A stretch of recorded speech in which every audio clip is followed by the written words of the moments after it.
It's a hunting and fishing sneak boat all in one. We rotomold with Beavertail. Look at the size of this oven. It's practically 3 stories tall. Plus, we grind with PMI machining. These food plot implements are deer hunter delights. People are passionate about outdoor equipment. Get this, Americans spend more than $20 billion a year on gear. But no one ever really sees how their stuff gets made. Well, that's where we come in. Each week, we throw open the factory doors and give you a behind-the-scenes look at how your favorite gear is made. Made for the outdoors.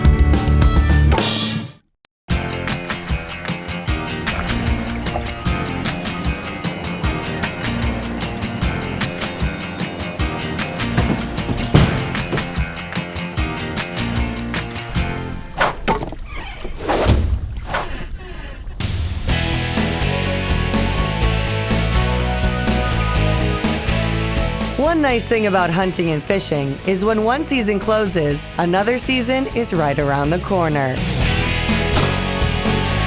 And whether you're duck hunting or fishing, the Beavertail Stealth Boat is perfect for both. Plus, it allows you to be sly and sneaky. Let's see how it's made for the outdoors. The Stealth 2000 is a rotomolded 1 to 2 person sneak boat.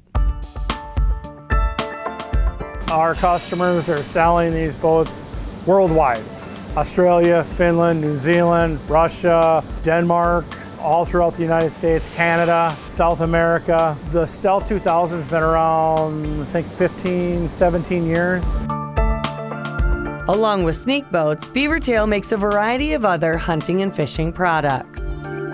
Their sneak boats are manufactured at Rhino Rotomolding, which is about an hour northwest of Minneapolis in Maple Lake, Minnesota.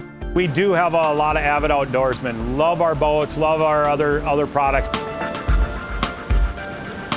We have a total of roughly 120 employees. Our manufacturing facility is roughly 65 to 70,000 square feet, houses 5 rotational molding machines.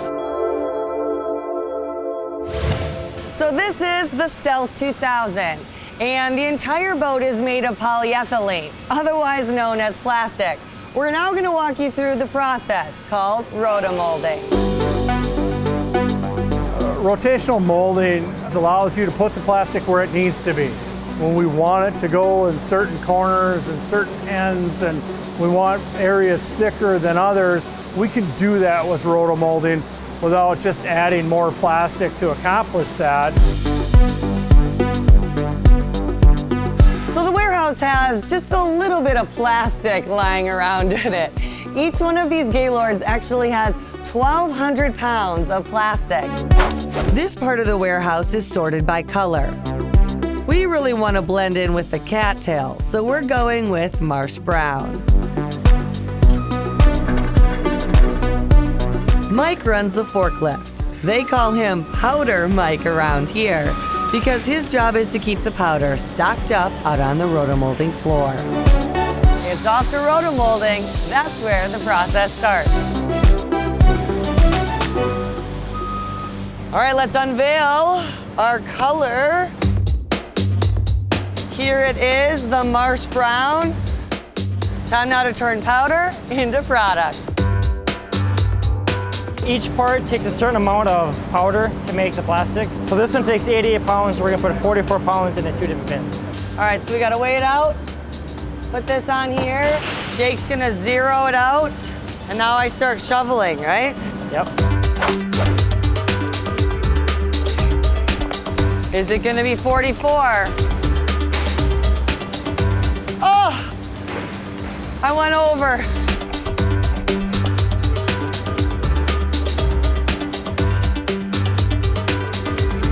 Woo! Right on the money. Second time's a charm. I already thought I got my workout in. Shoveling. Oh no, time now to lift. Ugh. Woo! So it all starts with a mold, or in this case, a tool. This is going to be what is going to get sandwiched together as the top. You can see this will be the interior of the boat of where you will sit, and that will form all the plastic to this. Then you can see over here, this is actually the bottom. So those two will get sandwiched together and will spin all around, and the plastic will form to the inside of this tool. Before the powder is poured into the mold, the guys insert brand graphics into the tool. These will adhere to the plastic when it bakes. Okay, so we lift it up and what? Just pour it in there? Try to pour it more on the sides here. Out on the side. Kind of evenly, yeah. Yeah, set it in there and kind of roll it. Perfect. The exterior of the boat will be entirely plastic. Inside the shell is where the foam is. Foam is in a predetermined drop box. It'll open up a plunger and let the foam drop after the shell is made. So we now have our 88 pounds of plastic and our 30 pounds of foam. We're gonna put the two pieces together, and it's time to go in the oven.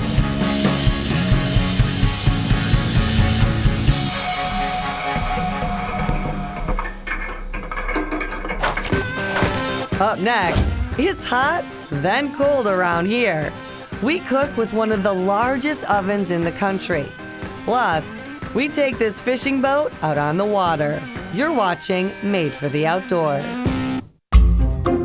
Made for the Outdoors is brought to you by Appledorn's Resort, Suzuki Marine, Action Track Chairs, Aquarius Home Services, and by Alto Zero Turn Mowers.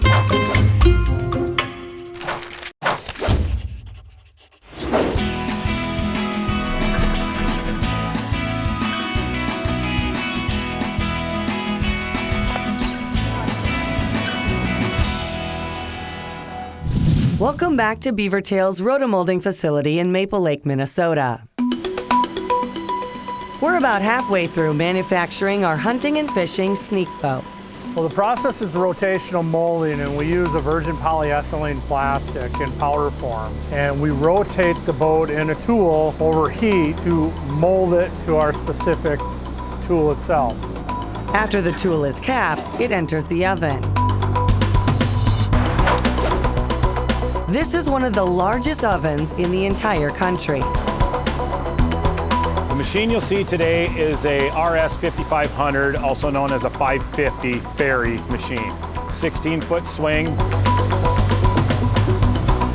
We're able to put a 12-foot long tool on this machine, and an hour later, we have a boat. While inside, it twists and turns to evenly distribute the plastic powder. The internal temperature of the tool needs to reach 415 to 425 to reach optimum melt for the plastic to adhere to the walls and cure out. Look at the size of this oven. It's practically 3 stories tall.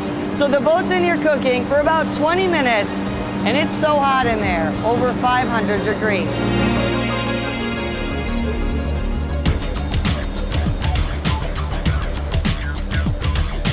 When the boat comes out of the oven, it is piping hot.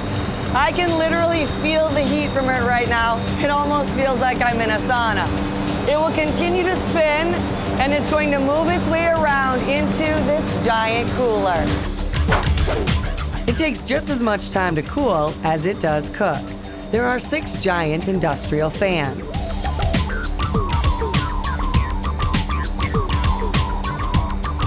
Right now it sits in the cooler for 41 minutes. We have 23 minutes of water on it, so the exhaust fans are actually blowing water to cool the mold down faster for us. The coolest part is probably the demolding process. You see a bucket full of sand or sugar dumped into something, and it comes out in the form of a boat. Yeah, this is our first look. We have no idea what the boat will look like until it comes out. Once it gets pulled out of the mold, it'll go down to the trimmers. So they also have a secret fridge here, filled with freezies. You want two, not one? There you go. Okay, there you go.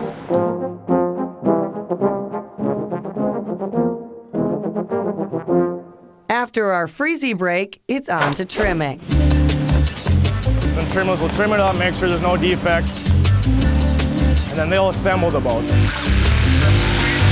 The extra parts are added, the end covers, the eyelets, the seat cover, and the dog pad.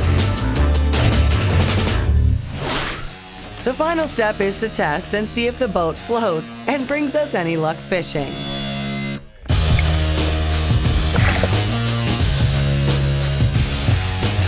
We want you to enjoy your time on the water. One thing that's so nice about this boat is just the amount of room you have. I mean, you can really stretch out, plus a comfy seat, and you are high above the water. So, a good day of fishing or duck hunting. It is made for the outdoors.